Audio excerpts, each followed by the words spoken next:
Okay, so my initial goal for this video was to film myself at the Virtual Stampex and then provide a day-to-day layout of what my experience was like at the show. But I ran into two challenges early on. The first challenge is that I have filmed at real stamp shows in the past, including Columbus, Ohio, as well as a Stampex a couple of years ago. How do you film a virtual stamp show without making it, well, boring?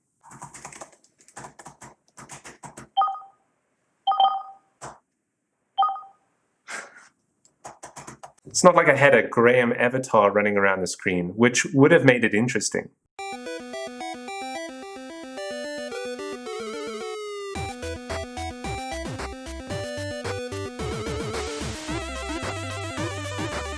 My second challenge is that I had a booth and it was extremely busy. So many cool people, so many of you showed up to my booth to visit, say hi, start chats, conversations, discuss what you're interested in, what you like to collect. It was brilliant. The chat seldom died down enough for me to take a break. Ooh. I tried to take a break a few times, but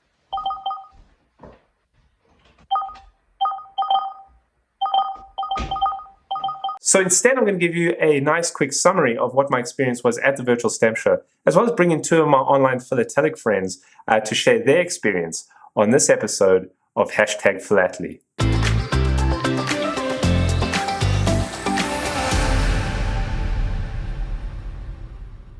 The show started for me October the 1st at 3 a.m. here in New Jersey, which was 8 a.m. in London. I wanted to be there for the start of the show, regardless of how difficult it was waking up at that time and logging onto a computer. And once I got into the show, I was greeted nicely by myself. Hello everyone, and welcome to the world's first international Virtual Stampex. The PTS did this really cool thing of getting video footage from a number of people that were involved in the Virtual Stampex show and have us put videos together to welcome all the guests at the door. Next thing I did, I made sure that I had two browsers. One was dedicated to me as a booth holder, and the other was me as a civilian walking the floor, so to speak, and visiting the various booths. Although I struggled to find time to do that because I was very heavily involved in my booth.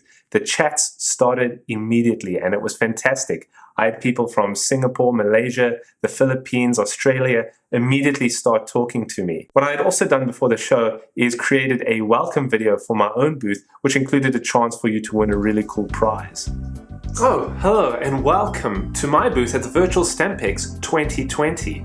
My name's Graham and I don't know who this guy is. And I included a fun survey which has provided me with some helpful data that I can use in my later shows. Also, I went to a couple of the Stampex talks day one in the auditorium.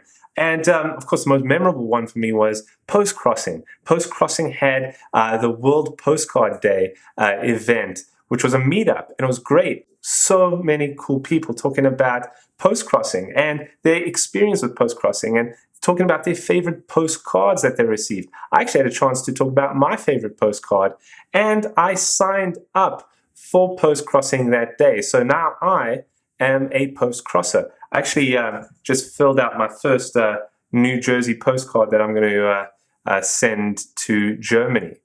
I should probably drop this off in the mailbox like 3 days ago. I'll do that after this video. Now, I had put a number of goals together that I was looking to achieve while attending this virtual stamp show. You should do this for any stamp show, any show that you attend. What is it that you're looking to achieve when visiting the show? It could be as simple as just walking around and seeing what it's about, or it could be to fill certain gaps or attend certain presentations and so on. Well, I achieved some and I failed to achieve some. So let me just tell you what they were. The first goal was to meet people, and this was a massive success. The social element of the Virtual Stamp Show was outstanding in my opinion. I got to meet several of my viewers, people that were new to the channel or new to the hobby, as well as very experienced collectors. And we got to have a great chat together, great discussion, as well as the dealers. I got to meet several of the dealers and talk to them as well. So a success on that one. Next goal was to attend some talks. Again, a great success. I was able to attend, I think, 4 or 5 talks, and the talks are still available right now, so I'm going to probably catch up on the rest of them later throughout the next couple of weeks. But yeah, they were very interesting. So that one was a success. But the next one was to just buy some stamps from a dealer and have a discussion with them to help me locate the best stamps that I was looking for filling some gaps or things that I had my eye on.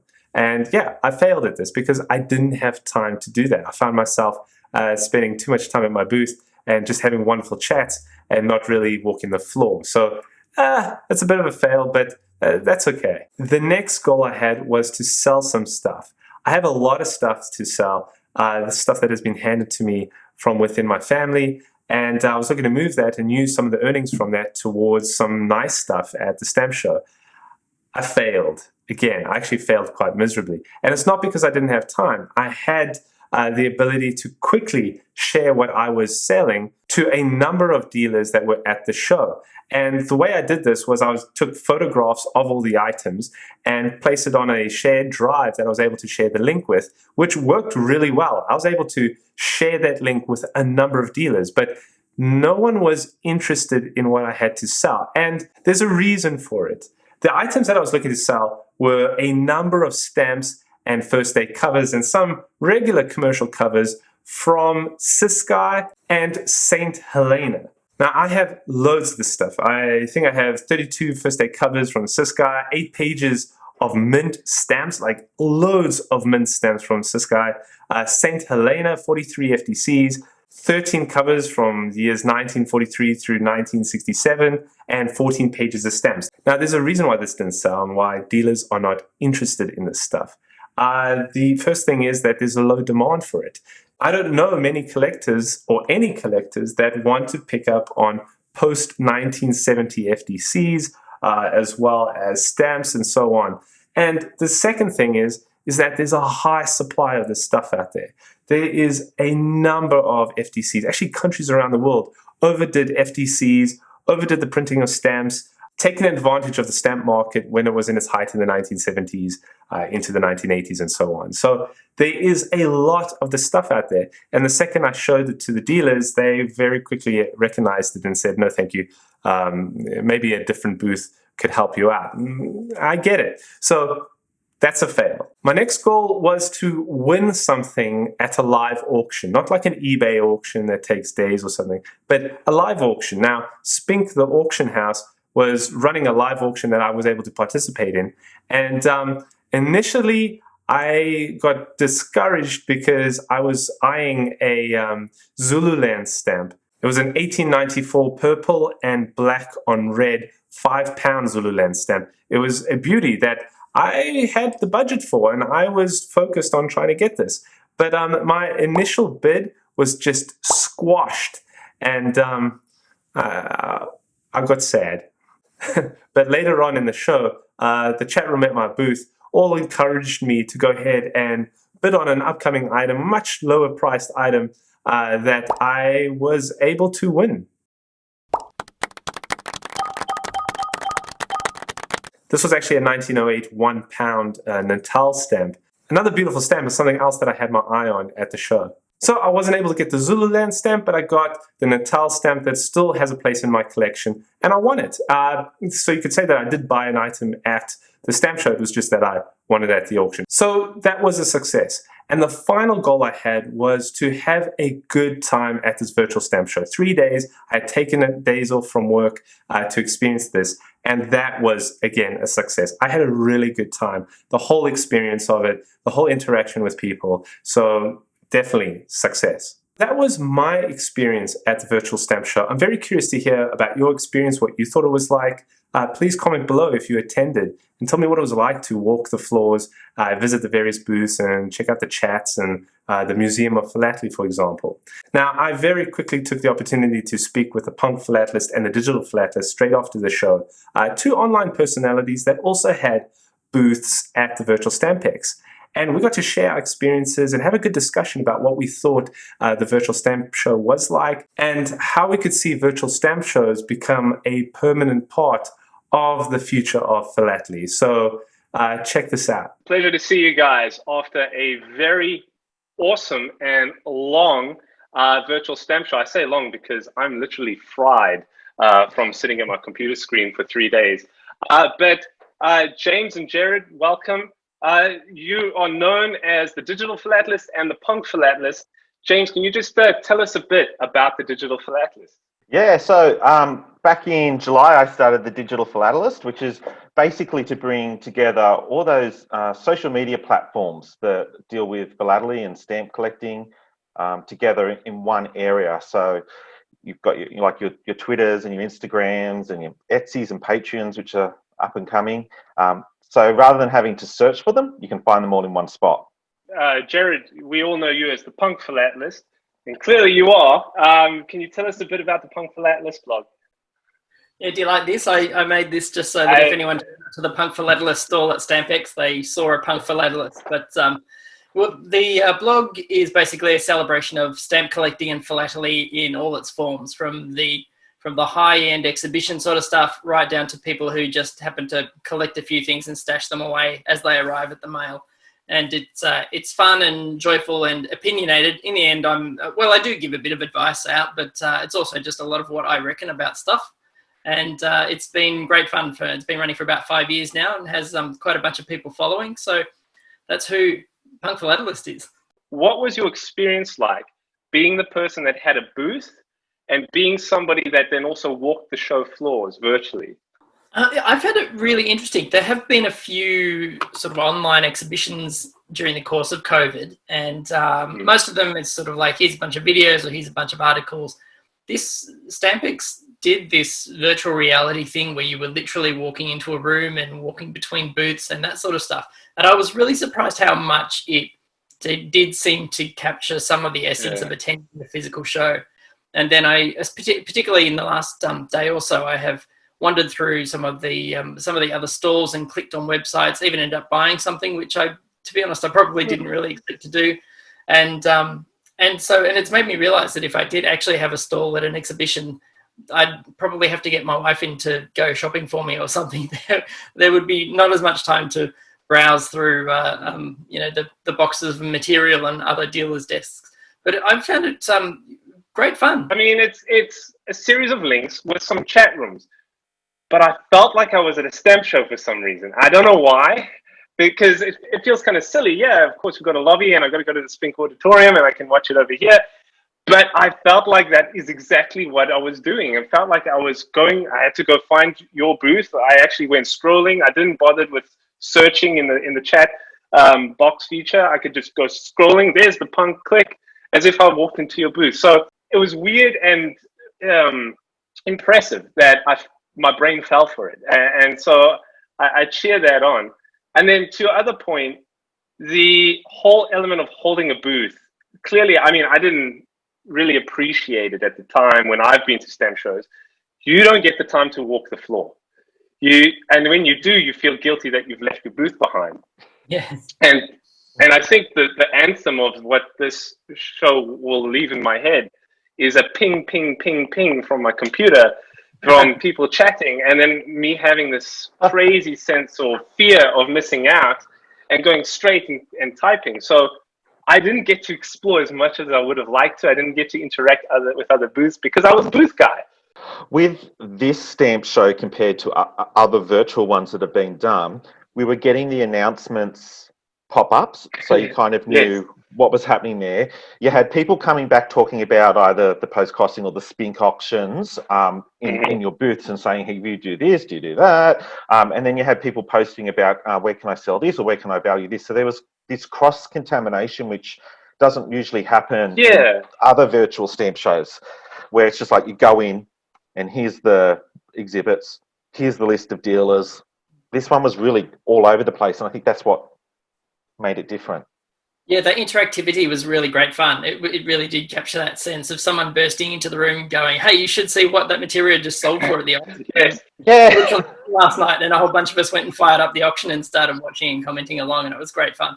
Thoroughly enjoyed the networking and the connecting and the just chatting about all sorts of stamp-related stuff, and then even non-stamp-related stuff, as if I was at a stamp show, and then I suddenly asked, where are you going to go eat tonight? And then wanted to ask about, well, what kind of restaurant is that, and so on. It had that presence at my booth. It had it at other people's booths. So, and then, like you said, somebody would charge in and say, you guys are missing the presentation. I'd be like, what presentation? And then we all go running to the presentation, you know? Yeah. Weird. Yeah. I also really enjoyed the chance to get to know my readers. I mean, they, bless them, they come and read what I think about things. But I was recognizing people's names when they showed up as people who have left messages. And so I was able to say, what do you collect? What are you into? And I really enjoyed that. That's the kind of human interaction that you would get at a normal show too, a bit more getting to know you. Mm-hmm. I thought I was at my type of stamp show. So if I go to a stamp show, I go straight past the dealers, because dealers rarely ever speak to me or want to deal with me because they always look too young. So straight past the dealers. I usually go upstairs where all the exhibits are hidden, and there's usually not a lot of people up there. Wander around there, come back down and go. This one I was able to, I'm interacting with people, and we're talking about probably not traditional topics, like post-crossing was huge on this, Graham. Post-crossing was everywhere. Post-crossing I think, was a success, bringing post-crossing into a stamp show. And that brought its own audience that we saw, its own interests, and I became a post-crosser day one of the show. But it makes me ask the question, what other elements of philately could be brought in, such as post-crossing? Is there like a snail mail world that we can tap into, and so on, and bring us all together? Because we know that philately is becoming more of an umbrella word for this hobby of stamps.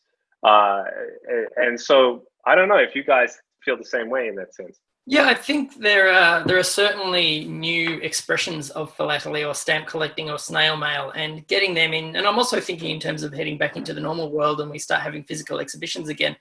To how do you get those post crosses and the InCoWriMos, the international Correspondence Writing Month or something like that. Been using the abbreviation for so long that I forget what it stands for. And things like, I mean, it'd be very hard to translate something like an Instagram feed, a popular Instagram feed, into a real world exhibition. But there are certainly, I'm sure there would be ways in which the traditional exhibition scene could look to involve people. And it could be as simple as getting guys like you along and other people who are running interesting blogs and online outlets to come and even just give a talk or something like that. But I think it's worth remembering that exhibitions are often run by a combination of dealers and traditional collectors, like people who are into exhibiting and that sort of thing. And I think if voices are going to demand we should have this, we should have that, then I think there's something of an obligation to get involved with the organizational side of an exhibition. Like, I don't think you can just bang on the doors and say, hey, where's the post-crossing table? Not that post-crossing is doing that, but that's an example. And at the same time, not really have any other interaction with the stamp exhibition scene as a whole. I'm not necessarily saying there's a resistance to that from the exhibition scene, but I suspect there's probably just a lack of awareness. Less so now, I think, after COVID, but historically maybe just a lack of awareness. There is this disconnect at the moment culturally between the traditional scene and the online scene. And I think the more those two cultures get to know each other, then the more that we could start to allow for things like the online collectors and the post crossers and the Instagrammers to feel like they're welcome at a traditional exhibition. Graham, you might have mentioned this in conversation with philatelists. You've got the beginners, you've got the experts, you've got everyone else in between, and they're not catered for. And I think how their collecting has changed big time. So as much as the traditionalist collectors like the way that they collect and see value, and there is value in what they do, the bulk of the people don't collect that way. They either don't have the resources financially or, for any other reason. So they fall into this middle bracket, and exhibitions actually, the stamp community in general doesn't really cater for them.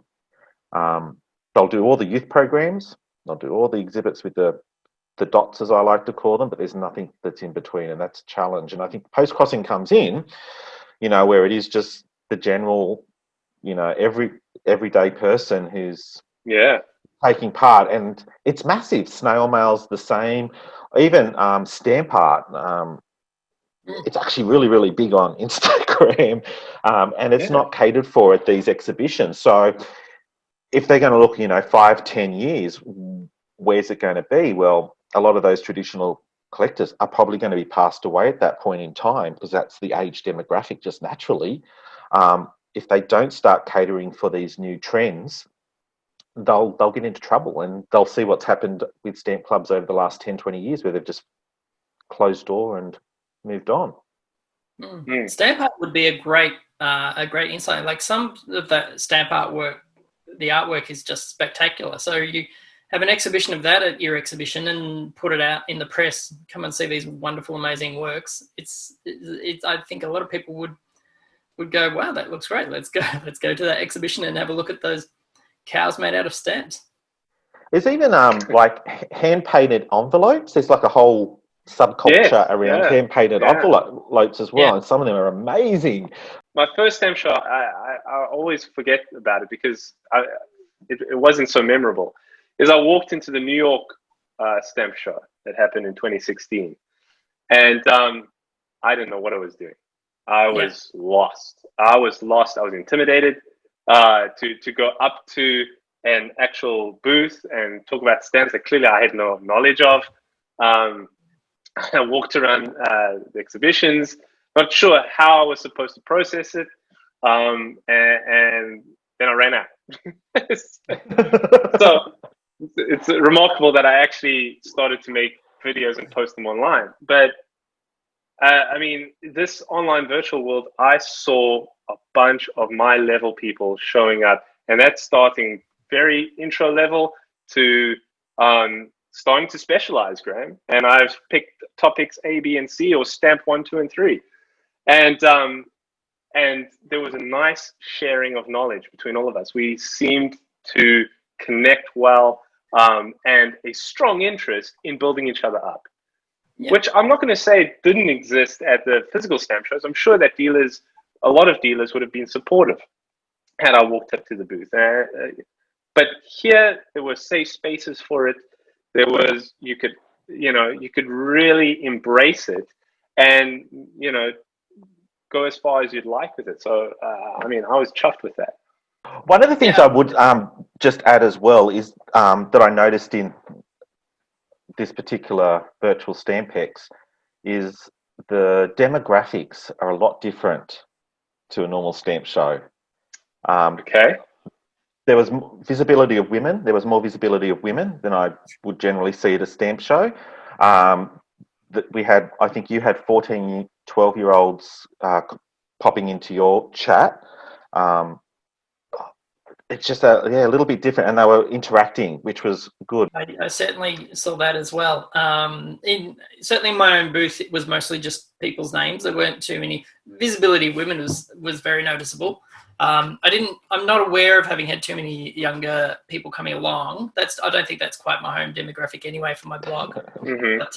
But yeah, absolutely. There was an obvious diversity, also a diversity of cultures as well. Obviously, it was an English language event, but there were plenty of European, quite a few Indian people come through and visit the stall and say hello. Collecting is quite big, particularly I get the feeling among younger collectors in India, so that's great. A couple of Malaysian faces pop through, and that was very noticeable to me too. Good to see the international community showing up.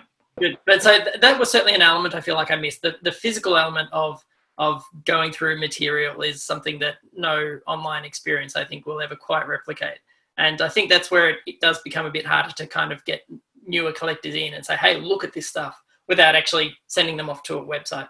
Of course, there were people, I think Art Stamped, who of course was putting out, having big bunches of stamps, like big bags of stamps that people could buy. But again, that was through the website. Mm-hmm. Something I saw somebody say, and I apologize that I can't remember who it was, but I thought it was quite cute, and it was that it would be great if there was some sort of graphical interface within the Stamp Fair software that we could almost literally flick through a box of what a dealer has to offer, so that you don't have to go off site and go off to their website to have a look at a page. If there was a little kind of, you know, like a little Tinder window where you say no, yes, I'll have that. Yeah.